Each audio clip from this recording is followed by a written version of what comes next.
અમદાવાદના પીએસઆઈના viral video અંગે એસપીનો ખુલાસો નોંધે છે કે આ સમગ્ર જે વિવાદ થયો જેનો વિડીયો સામે આવ્યો હતો પીએસઆઈ દ્વારા જે દાદાગીરી કરવામાં આવી આ મામલે હવે એસપી દ્વારા સ્પષ્ટતા કરવામાં આવી છે। યુવક કારના બોનેટ પર બેસી જતા વિવાદ થયા હોવાનું તેમણે જણાવ્યું છે। પીએસઆઈએ નીચે ઉતરવા કહેતા આ વિવાદ થયો હતો। પોલીસ વિભાગની ખોટી છબી લોકો સમક્ષ રજૂ કરવામાં આવતા હોવાની વાત કરવામાં આવી છે। અમદાવાદના પીએસઆઈના વાયરલ વિડીયો અંગે એસપીનો આ ખુલાસો છે। તેમણે કહ્યું કે 18 તારીખે રાતના 11 વાગ્યે આ બનાવ બન્યો। યુવક કારના બોનેટ પર બેસી જતા વિવાદ થયો હતો। પીએસઆઈએ નીચે ઉતરવા કહેતા આ વિવાદ થયો। વિડીયોના કેટલાક ભાગ જ વાયરલ થઈ રહ્યા છે। પોલીસ વિભાગની ખોટી છબી ઊભી કરવાનો આક્ષેપ છે। પોલીસ અધિક્ષકે પીએસઆઈ સામે તપાસના આદેશ પણ આપ્યા છે। બોપલ પોલીસ સ્ટેશનના પીએસઆઈ જયેશ કલોત્રાની દાદાગીરીનો આ વિડીયો જે વાયરલ થઈ રહ્યો હતો જે બાદ અમદાવાદ ગ્રામ્ય એસપીએ ખુલાસો કર્યો છે। મેં કઈ ભૂલ નથી કરી। અહીંયા મારું ચાલશે। નિકળ હે લુખા નિકળ બધી હોશિયારી નીકળી જશે હમણાં। હજી આ બેસીસ તો હજી લુખો કઈશ। મેં કઈ ભૂલ નથી કરી। અહીંયા મારું ચાલશે। નિકળ હે લુખા નિકળ બધી હોશિયારી નીકળી જશે હમણાં। હજી આ બેસીસ તો હજી લુખો કઈશ। મેં કઈ ભૂલ નથી કરી। અહીંયા મારું ચાલશે। નિકળ હે લુખા નિકળ બધી હોશિયારી નીકળી જશે હમણાં। હજી આ બેસીસ તો હજી લુખો કઈશ। મેં કઈ ભૂલ નથી કરી। અહીંયા મારું ચાલશે। નિકળ હે લુખા નિકળ બધી હોશિયારી નીકળી જશે હમણાં। હજી આ બેસીસ તો મેં કઈ ભૂલ નથી કરી। અહીંયા મારું ચાલશે। નિકળ હે લુખા નિકળ બધી હોશિયારી નીકળી જશે। તો વધુ વિગત સાથે મારી સાથે સંવાદદાતા ઋત્વિજ જોડાઈ ગયા છે। ઋત્વિજ, પીએસઆઈનો જે વિડીયો વાયરલ થઈ રહ્યો હતો દાદાગીરી તેઓ કરતા હોય તેવું વિડીયોમાં દેખાતું હતું, પરંતુ હકીકત શું? જી વાત કરીએ તો જે પ્રમાણે આ વિડીયો વાયરલ થયો હતો ત્યારબાદ પોલીસ અધિકારીઓ દ્વારા તપાસ કરવામાં આવી હતી અને જે તપાસ દરમિયાન હકીકત સામે આવી હતી આ અંગે સ્પષ્ટતા કરવામાં આવી છે પોલીસ અધિકારીઓ દ્વારા કે 18 તારીખની રાતના 11 વાગ્યાની આસપાસનો આ બનાવ હતો જ્યારે પોલીસ સ્ટેશનમાં નાઇટ રવાના પ્રક્રિયા ચાલી રહી હતી અને પીએસઆઈ છે તે સ્ટાફની હાજરી લઈ રહ્યા હતા। તે દરમિયાન પોલીસ સ્ટેશનના કેમ્પસમાં જ પાર્ક કરેલી એક કારના બોનેટ ઉપર આ યુવાન છે તે બેઠો હતો એટલે પોલીસ દ્વારા જે પીએસઆઈ દ્વારા તેને વ્યવસ્થિત બેસવા માટેની ટકોર કરવામાં આવી હતી।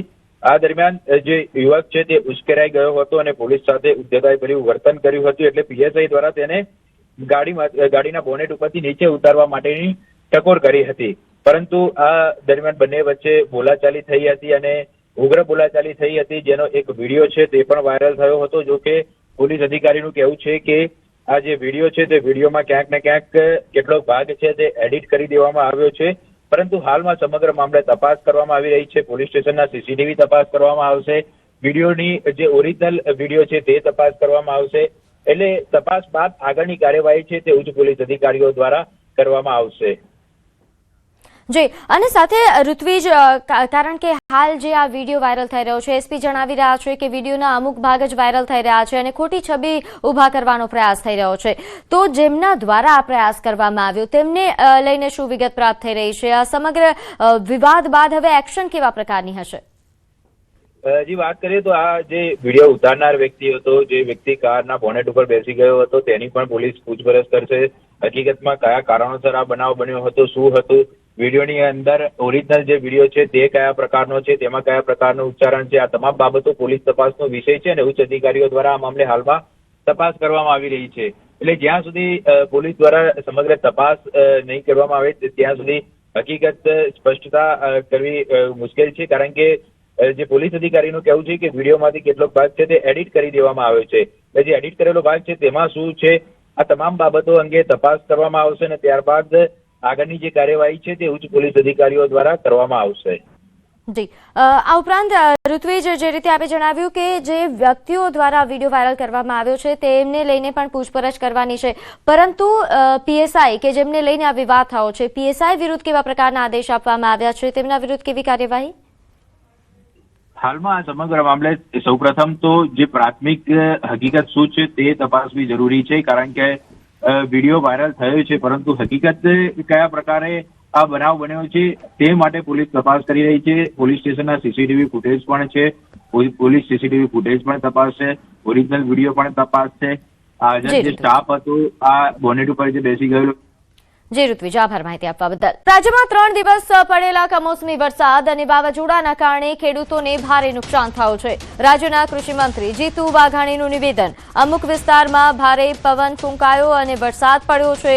અસરગ્રસ્ત તાલુકા અને ગામોમાં પ્રાથમિક રિપોર્ટ મંગાવવામાં આવ્યો છે. પ્રાથમિક રિપોર્ટ આવ્યા બાદ સર્વે શરૂ કરાશે. ક્લાઇમેટ ચેન્જનો ભોગ ખેડૂતો બની રહ્યા છે તેવું તેમનું નિવેદન.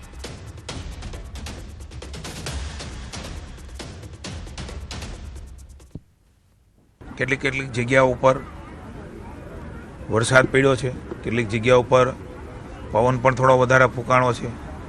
પ્રાઇમરી રિપોર્ટ અમે મગાવી રહ્યા છીએ. કેટલાક તાલુકામાં, કેટલાક ગામોની અંદર આ પ્રકારની અસરો અને કેટલું નુકસાન થયું છે પ્રાઇમરી પ્રાથમિક સર્વેના આધાર ઉપર આગળ ઉપર નક્કી થાય. ફરી માવઠાનો માર. લખપત નખત્રાણા વિસ્તારમાં વરસાદની શરૂઆત થઈ છે. રવાપર તેમજ આસપાસના વિસ્તારોમાં પણ ઝરમર વરસાદ વરસી રહ્યો છે.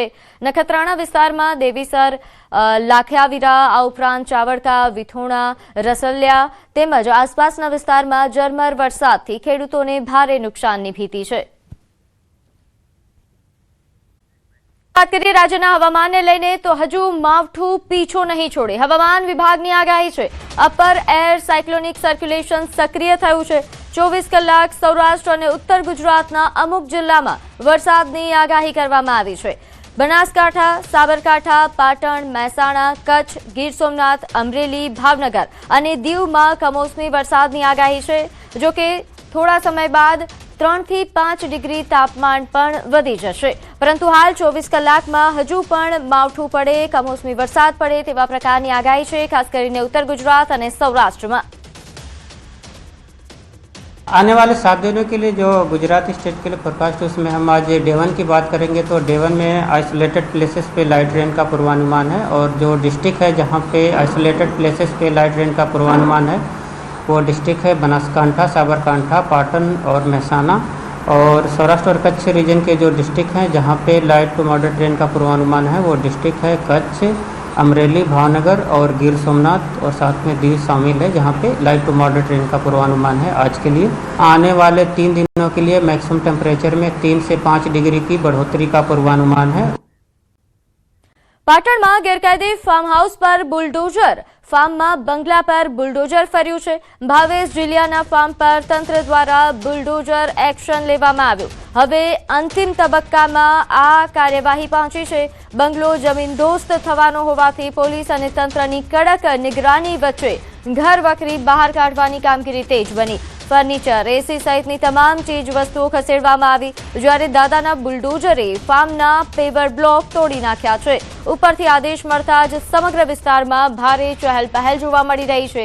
જીલિયા ફાર્મમાં કુખ્યાત ભાવેશ રબારી સામે તંત્રનો બુલડોઝર એક્શન તેજ બન્યો છે. પોલીસ પર હુમલાના મામલા બાદ સતત બીજા દિવસે પણ ડિમોલિશનની કાર્યવાહી હાથ ધરાઈ છે. ખંડણીખોર ભાવેશ રબારી પર પાટણ જિલ્લામાં 10 જેટલા ગુનાઓ નોંધાયા છે. ગુંડા ભાવેશ રબારી પર ગુજસીટોક, આર્મ્સ એક્ટ તેમજ ધાક ધમકી સહિતના ગુનાઓ પાટણ જિલ્લામાં નોંધાયેલા છે. લોકોને ધાક ધમકી આપીને તેમજ ખંડણી કરીને કાળી કમાણીના રૂપિયાથી બનાવેલું ભાવેશ રબારીનું આ હત્યાનું ધીમે ધીમે જમીનદોસ્ત થવા તરફ આગળ વધી રહ્યું છે.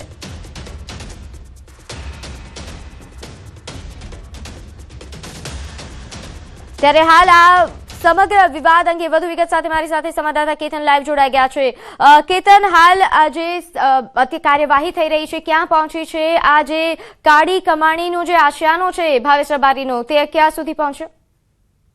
ચોક્કસ જણાવી દઉં કે તંત્ર દ્વારા હાલમાં બીજા દિવસે જે કામગીરી હોય છે તે હાલમાં ચાલી રહી છે. તમે જોઈ શકો છો ભાવેશ જીલિયાનું આ જે ફાર્મ હાઉસમાં આવેલું જે મકાન હોય છે, આ મકાનના કેટલાક જે ભાગ હોય છે તેને તોડી પાડવામાં આવે છે. આ જે બાજુ પર જે છત હોય છે તે હાલમાં જેસીબી દ્વારા ટૂંક સમય પહેલા જ તેને તોડી પાડવામાં આવી છે. તો બીજી બાજુ હાલ તમે જોઈ શકો છો તંત્ર દ્વારા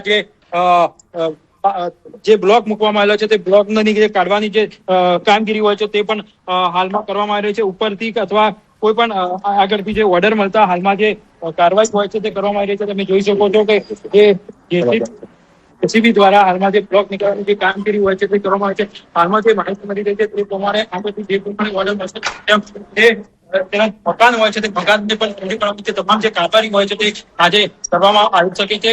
ચોક્કસ તમે જોઈ શકો છો આજે આયુક્તાન જે ફાર્મ હાઉસ હતું તે ભાવેશ સૌથી કાલથી જે કામગીરી હોય છે તે શરૂ કરી દેવામાં આવી. આજે પણ આ જે કામગીરી હોય છે સતત ચાલી રહી છે.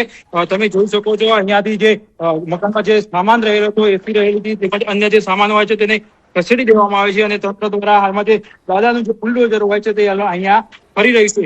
મકાનની જે બારીની જે છત હોય છે તે છતે પણ તોડી નાખવાની છે અને આગળની જે કાર્યવાહી હોય છે તે હાલમાં ચાલી રહી છે.